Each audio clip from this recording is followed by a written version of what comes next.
வணக்கம். இது ஐபிசி தமிழின் செய்தி வீச்சு. இன்றைய செய்தி வீச்சிலும் இலங்கை மற்றும் உலக நிலவரங்கள் காத்திருக்கின்றன. 2019ஆம் ஆண்டு உயிர்த்த ஞாயிறு தினம் கடந்த ஏப்ரல் 21ஆம் தேதி என்ற அடிப்படையில் இலங்கை தீவில் 2019 உயிர்த்த ஞாயிறு தினத்தில் நடத்தப்பட்ட தாக்குதலுக்குரிய நினைவு நாள் இன்று 6வது ஆண்டாக கடந்தது. அன்று இந்த நாசகார தாக்குதலால் ஏற்பட்ட குரூரங்களையும் அதில் பலியானவர்களை நினைவு கூர்ந்து இன்று இலங்கை தீவில் நாடளாவிய ரீதியில் கிறிஸ்தவ தேவாலயங்களில் சிறப்பு நிகழ்வுகள் இடம்பெற்றன. இவ்வாறாக பல தேவாலயங்களில் நிகழ்வுகள் இடம்பெற்ற போதும் கொழும்பு கொச்சிக்கடை புனித அந்தோனியார் தேவாலயத்தில் இன்று காலை நடந்த நிகழ்வில் வத்திக்கான் பிரதிநிதி உட்பட்ட வெளிநாட்டு ராஜதந்திர தலைகளும் மத சமூக பிரபல தலைகளும் பங்கெடுத்துக் கொண்டன. இதனால் கொச்சிக்கடையில் இடம்பெற்ற இந்த நிகழ்வு இன்று உற்றுநோக்கலுக்குள்ளானது. இந்த நிகழ்வுக்கு தலைமை தாங்கிய ஸ்ரீலங்காவின் கத்தோலிக்க பேராயர் கர்தினால் மல்கன் ரஞ்சித் 2019 ஏப்ரல் 21 கொச்சிக்கடை புனித அந்தோனியார் ஆலயத்திலும் நீர்கொழும்பு கட்டுவாப்பட்டி புனித செபஸ்டியான் ஆலயத்திலும் கொல்லப்பட்ட மக்களில் கத்தோலிக்கர்களாக இருந்த 167 பேரை விசுவாசத்தின் நாயகர்கள் என பிரகடனப்படுத்தியிருந்தார். இவ்வாறு விசுவாசத்தின் நாயகர்களாக பிரகடனப்படுத்தப்பட்ட 167 கத்தோலிக்கர்களின் பெயர்களும் வத்திக்கானின் விசுவாசத்தின் சாட்சிகளின் பட்டியலில் அதிகாரபூர்வமாக இணைக்கப்பட்டுள்ளதாகவும் ஸ்ரீலங்காவின் கத்தோலிக்க பேராயர் கூறினார். 2019 ஏப்ரல் 21ஆம் தேதிக்கு பின்னர் இலங்கை தீவின் அரசியலிலும் இந்த தாக்குதல் கடுமையான எதிரொலிப்புகளை உருவாக்கி வரும் நிலையில் இன்று அரசியல் ரீதியிலும் அது நிச்சயமாகவே எதிரொலித்துக் கொண்டது. அந்த வகையில் இலங்கை தீவில் அரசியல் அதிகாரத்தை கைப்பற்றுவதற்காக இதுவரை மேற்கொள்ளப்பட்ட நகர்வுகளில் மிகப்பெரிய பயங்கரவாத நகர்வாக உயிர்த்த ஞாயிறு தாக்குதல் நடத்தப்பட்டது என்ற பழைய விடயத்தை ஸ்ரீலங்காவின் அரசு தலைவரான அனுரகுமார திசாநாயக்கா நேற்றும் புதிதாக தனது தேர்தல் பரப்புரையில் கூறிக்கொண்டார். ஆனால் அவர் கூறியது போலவே அரசியல் அதிகாரத்தை கைப்பற்றுவதற்காக இந்த தாக்குதல் மேற்கொள்ளப்பட்டிருந்தால் அவ்வாறான தாக்குதலுக்குரிய சூத்திரதாரிகளை இன்னமும் சுட்டிப்பாக அவரே இனங்காட்டாமல் அல்லது உள்ளே தூக்கி போடாமல் இவ்வாறான பழைய கதைகளை அவர் மீண்டும் மீண்டும் சொல்லிக் கொள்வது கூட ஒரு வகையில் அவரும் உள்ளூர் நிர்வாக அதிகாரத்தை கைப்பற்றுவதற்கான ஒரு இலக்கில் இதனையும் ஒரு அரசியல் கருவியாக பயன்படுத்துகின்றாரோ என்ற ஐயத்தையும் எழுப்பத்தான் செய்கிறது. ஏனெனில் கடந்த 5.5 வருட காலமாக இந்த தாக்குதலை மையப்படுத்தி இடம்பெற்ற விசாரணைகளின் பின்னணியில் உள்ள நோக்கம் உண்மையான சூத்திரதாரிகளை மறைக்கும் இலக்குக்குரியதாகவே இருந்தது என இக்கேடிஆர் நேற்றும் குற்றஞ்சாட்டியிருந்தார்.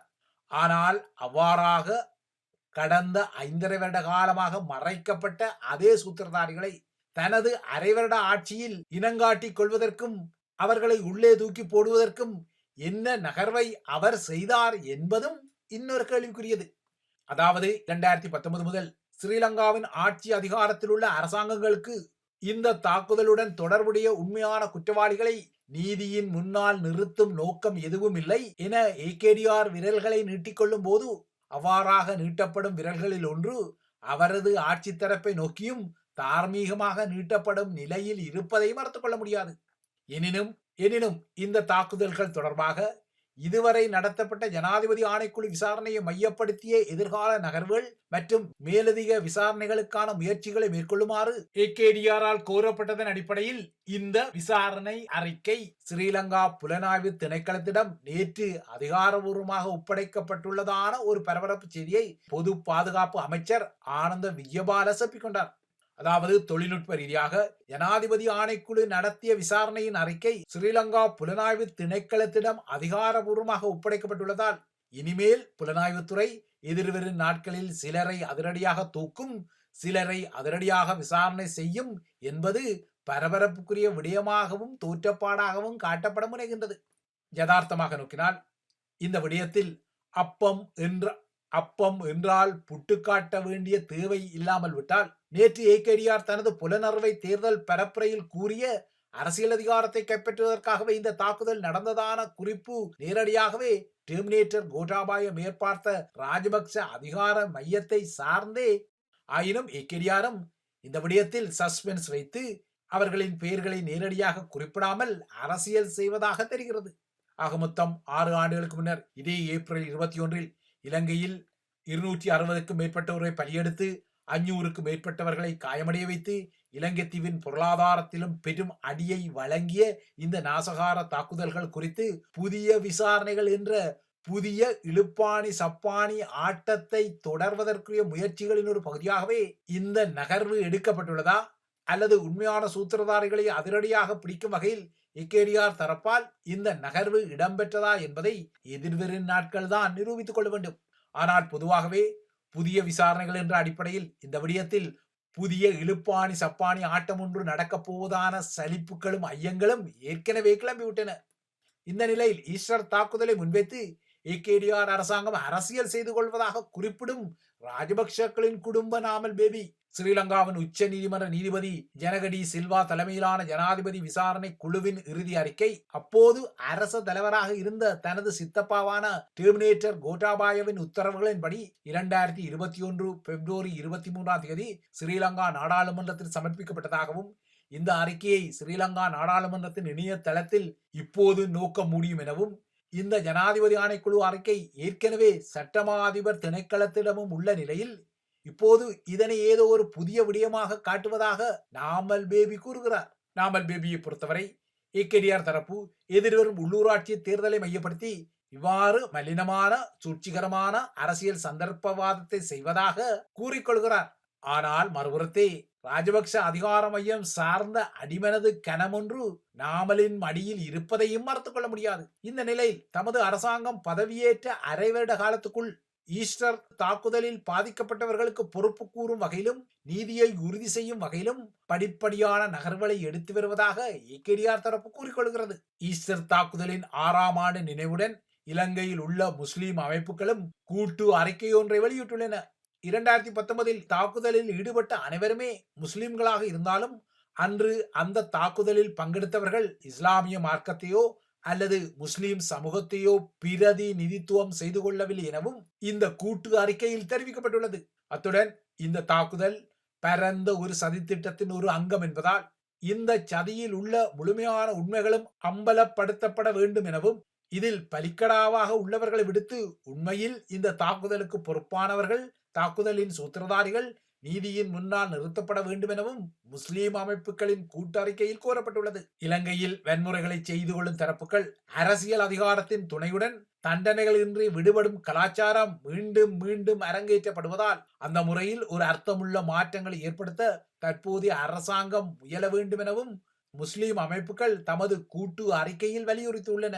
இலங்கையில் உள்ள முஸ்லிம் அமைப்புகள் மட்டுமல்ல, நேற்று வெளியான முஸ்லிம்களின் கூட்டு அறிக்கையில் மட்டுமல்ல, பொதுவாகவே இந்த தாக்குதல் விடயத்தில் பிள்ளையான் போன்ற சில பலிக்கடாக்கள் வலிந்து முன்னிறுத்தப்பட்டு உண்மையான சூத்திரதாரிகள் மறைக்கப்படுவதான பலமான ஐயங்கள் நிலவத்தான் செய்கின்றன. தமிழ் மக்கள் மீதான பச்சை குருதி படுகொலைகளில் பிள்ளையான், கருணா ஆகியோருக்கும் அவர்களின் கீழ் இயங்கிய ஆயுததாரிகளுக்கும் தொடர்பு இருந்தாலும் ஏன் இப்போது மனித உரிமை சட்டவாளரான நடராஜா ரவிராஜின் படுகொலையிலும் பிள்ளையானுக்கு நெருங்கிய தொடர்பு உள்ளதாக ஸ்ரீலங்காவின் பிரபல புலனாய்வு ஊடகர் கீர்த்தி ரத்நாயக்கா தெரிவித்துள்ளதையும் அவதானித்துக் கொள்ள வேண்டும். தமிழ் மக்கள் மீதான கந்தக நாசகார கட்டவிழ்ப்பு காலத்தில் கொழும்பில் இருந்த தமிழ் வணிகர்களை ஆட்கடத்தல் உட்பட்ட அச்சுறுத்தல்களுக்கு உள்ளாக்கி ஸ்ரீலங்காவின் படையத்தரப்பு அப்போது அவர்களிடம் கப்பம் பெற்றுக்கொண்ட விடயங்கள் தொடர்பான ஆதாரங்களை ரவிராஜ் திரட்டி கொண்டதால் தான் அவர் படுகொலை செய்யப்பட்டதாக குறிப்பிடும் கீர்த்தி ரத்நாயக்கா இந்த படுகொலையில் பிள்ளையானுக்கும் நெருங்கிய தொடர்பு உண்டு என கூறியுள்ளார். ஆகையால் தற்போது உள்ளேயுள்ள பிள்ளையான் மீது இவ்வாறாக பல பச்சை குருதி படுகொலைகளுக்குரிய பொறுப்பு இருந்தாலும் உயிர்த்த ஞாயிறு தாக்குதல் விடயத்தில் பிள்ளையான் பலிக்கடாவாக மாற்றப்படுவதான ஒரு தோற்றப்பாடு இருப்பதையும் மறக்க முடியாது. இந்த தோற்றப்பாட்டுக்குரிய ஆதாரங்கள் ஏற்கனவே தென்னிலங்கையில் இருந்துதான் வந்திருந்தன, இப்போதும் வருகின்றன, இனியும் வரக்கூடும். இப்போது இந்த தாக்குதல் தொடர்பான ஜனாதிபதி ஆணைக்குழுவின் விசாரணை அறிக்கை புலனாய்வு திணைக்களத்தின் நகர்வுகளுக்காக நேற்று அதிகாரபூர்வமாக கையளிக்கப்பட்டுள்ளதாக செய்திகள் கூறுகின்றன. ஆனால் அன்று நடந்த இந்த தாக்குதலுக்கு பின்னால் இருந்தவர்கள் மற்றும் அவர்களின் நோக்கத்தை கண்டறிவதற்காக ஏற்கனவே நடத்தப்பட்ட விசாரணைகள் ஸ்ரீலங்கா புலனாய்வு பிரிவுகளுக்கு இடையிலான குடிமிப்பிடிகளையும் அரசியல் நோக்கங்களுடன் அந்த அமைப்புகள் இயக்கப்பட்டமையும் வெளிச்சத்துக்கு கொண்டு வந்தன. ஏனென்றால் ஈஸ்டர் தாக்குதலை நடத்திய சஹ்ரான் ஹாசிம் தலைமையிலான குழு இந்த தாக்குதல்களை நடத்தி கொண்டாலும் இந்த தாக்குதல்கள் நடத்தப்படுவதற்கு 2 வருட காலத்துக்கு முன்னரே, அதாவது 2017ஆம் ஆண்டு முதலே சஹ்ரான் குழுவின் நடவடிக்கைகள் கண்காணிக்கப்பட்டிருந்தன. அதாவது ஈஸ்டர் தாக்குதல் நடத்தப்படுவதற்கு 8 மாத காலத்துக்கு முன்னர் சஹ்ரானை கைது செய்வதற்கான திறந்த பிடியாணை ஒன்றை டிஐடி எனப்படும் ஸ்ரீலங்காவின் பயங்கரவாத எதிர்ப்பு புலனாய்வு பிரிவும் பெற்றிருந்தது. அத்துடன் உலகளாவிய ரீதியில் சஹ்ரான் மற்றும் அவரது குழு குறித்த எச்சரிக்கைகளுடன் ப்ளூ நோட்டீஸ் என்ற சிவப்பு எச்சரிக்கை கூட இன்டர்போல் எனப்படும் அனைத்துலக காவல்துறைக்கும் இலங்கையிலிருந்து வழங்கப்பட்டது. இவ்வாறாக ஒரு காலத்தில் ஸ்ரீலங்காவின் பயங்கரவாத விசாரணை பிரிவின் கண்காணிப்பில் சஹ்ரான் குழு இருந்த நிலையில்தான் திடீரென பயங்கரவாத தடை விசாரணை பிரிவின் இயக்குனர், அப்போது பதவியில் இருந்த முதன்மை தலையாரியான மைத்திரிபால சிறிசேனாவை கொலை செய்யும் சதியில் ஈடுபட்டதான குற்றச்சாட்டில் அதிரடியாக பணி நீக்கம் செய்யப்பட்டார். அவ்வாறாக அவரது பணி நீக்கத்துடன் சஹ்ரானை கண்காணிக்கும் நடவடிக்கைகளும் முடிவுக்கு வந்தமை ஒரு முக்கிய விடயம். அன்றைய காலத்தில் இந்திய பிரியனரின் ஆராய்ச்சி மற்றும் பகுப்பாய்வு பிரிவு என அடையாளப்படுத்தப்படும் ரோ புலனாய்வு பிரிவு தன்னையும் கோட்டாபாய ராஜபக்சவையும் கொலை செய்ய சதி செய்ததாக 2018 அப்போதைய முதன்மை தலையாரியான மைத்திரிபால சிறிசேனா வெளியிட்ட குற்றச்சாட்டு அன்றைய காலத்தில் பரபரப்பான ஒரு குற்றச்சாட்டாக உலா வந்தது. அவ்வாறாக 2018 இறுதியில் குற்றச்சாட்டை தொடுத்தவர் 2019 உயிர்த்த ஞாயிறு தாக்குதல் இடம்பெற்ற பின்னர் ரூ அமைப்பு தான் இந்த தாக்குதல்களுக்கு மூளையாக செயற்பட்டதாகவும், இலங்கையில் சீன ஆதிக்கம் தொடர்வதை ஆட்சியாளர்கள் அனுமதிப்பதால் அதற்கான ஒரு தண்டனையாக ரோ இந்த திட்டத்தை போட்டதாகவும் மைத்திரி குறிப்பிட்ட கதைகளும் மேலதிக பரபரப்பை தோற்றுவித்திருந்தன. ஸ்ரீலங்கா மீதான ரோவின் சதிக்கதைகள் மைத்திரிபால சிறிசேனாவால் குறிப்பிடப்பட்டாலும் இவ்வாறான குற்றச்சாட்டுக்கள் புதுமையானவை அல்ல. ஏனெனில் 2015 தான் அரசு தலைவர் தோல்வி அடைந்தமைக்கு ரோதான் காரணமென விடாதகருப்பும் மகிந்தவும் அப்போது ஒரு பரபரப்பான செய்தியை வெளியிட்டிருந்தார். அவர் அவ்வாறு ரோவின் நகர்வு குறித்து சொல்லி 3 வருடங்கள் கழித்துதான் மைத்திரிபால சிறிசேனாவின் ரோ தொடர்பான குற்றச்சாட்டு வந்தது. ரோ அமைப்பு தன்னை கொலை செய்ய சதி செய்ததாக 2018 பிற்பகுதியில் குற்றஞ்சாட்டிய அதே மைத்திரிபால சிறிசேனா தான் 2019 ஈஸ்டர் தாக்குதல்கள் இடம்பெற்ற பின்னர் அதே அமைப்பு தான் அதற்கும் மூளையாக செயற்பட்டதாக மிகவும் பாரதூரமான குற்றச்சாட்டு ஒன்றை முன்வைத்தார். தன்னை கொலை செய்ய இந்தியாவின் ரோ அமைப்பு முனைவதாக மைத்திரி முன்வைத்த குற்றச்சாட்டுகளுக்கு ஆதாரம் உள்ளதா என்ற விடயத்தை ஆய்வு செய்த போதுதான் மைத்திரி சொல்லும் இந்த குற்றச்சாட்டு ஒரு அவதூறு என்பதாகவே பெரியண்ணர் வீட்டின் முடிவுரை வந்தது. இதனையடுத்து இந்த விடயத்தில் அக்கறை இக்கரை மீது சீற்றம் காட்டியது. இதனால் வேறு வழியின்றி மைத்திரிபால சிறிசேனா அன்று பம்மி பதுங்க வேண்டி வந்தது. குறிப்பாக மோடியுடன் 2018 அக்டோபர் 17 தொலைபேசியில் பேசி இந்த விடயத்தை மைத்திரி தனிவுக்கு கொண்டு வந்தார். இவையாவும் ஏற்கனவே தெரிந்த கதைகள். ஆயினும் இவ்வாறாக 2018 பெரியண்ணருக்கு பம்மி பதுங்கிய அதே மைத்திரி பின்னர் 2019 உயிர்த்த ஞாயிறு தாக்குதல்கள் இடம்பெற்ற பின்னர் ரோ அமைப்பு தான் இந்த தாக்குதல்களுக்கு மூளையாக செயல்பட்டதாக பின்னர் ஒரு பல்லவியை வெளியிட்டார். இதுவும் பின்னர் பெரியண்ணர் வீட்டால் நிராகரிக்கப்பட்டது. ஆக மொத்தம் இவ்வாறான பரபரப்பான பல அதிர்வுகளை தன்னகத்தே கொண்டுள்ள 2019 ஏப்ரல் 21 தாக்குதல்கள் இன்று தனது 6ஆம் ஆண்டை கடக்கும் நிலையில் இந்த தாக்குதல்கள் தொடர்பாக நடத்தப்பட்ட ஜனாதிபதி ஆணைக்குழு விசாரணைகளை மையப்படுத்திய நகர்வுகளை செய்யுமாறு ஸ்ரீலங்கா புலனாய்வு திணைக்களத்திடம் முதன்மை தலையாரி ஏகேடிஆர் ஒரு கோரிக்கையை விடுத்தார் என்ற ஒரு கட்டம் இப்போது வந்திருக்கிறது. அவ்வளவுதான் இதில் கூறிக்கொள்ள முடியும். இவை இலங்கை தீவை மையப்படுத்திய விடயங்கள். அடுத்து அனைத்துலக நிலவரங்களை நோக்கிக் கொண்டால், உக்ரேனிய ரஷ்ய தேர்தல் களத்தில் நேற்றைய உயிர்த்த ஞாயிறு தினத்தை மையப்படுத்தி ரஷ்ய அரசு தலைவர் விளாடிமிர் புட்டினால் அறிவிக்கப்பட்ட போர் நிறுத்தம் சில மணி நேரங்களிலேயே கடுமையாக முறிவடைந்தது. கடந்த சனியன்று ரஷ்ய அரசு தலைவர் விளாடிமிர் புட்டின் முன்னறிவிப்பு ஏதுமில்லாமல் அறிவித்த இந்த ஈஸ்டர் போர் நிறுத்தம் ஆரம்பித்த சில மணி நேரங்களிலேயே முறிவுக்கு வந்த நிலையில் இந்த முறிவுக்கு 2 தரப்பும் தற்போது ஒன்றின் மீது ஒன்று குற்றஞ்சாட்டிக் கொள்கின்றன. ரஷ்யாவை இந்த போர் நிறுத்தத்தை மீறி உக்ரைன் மீது தாக்குதல்களை நடத்தியதாக உக்ரேனிய தரப்பும், மறுபுறத்தை உக்ரைன் தான் போர் நிறுத்தத்தை மீறி ரஷ்யா மீது தாக்குதல்களை நடத்தியதாக ரஷ்ய பாதுகாப்பு அமைச்சகமும் குற்றஞ்சாட்டியுள்ளன.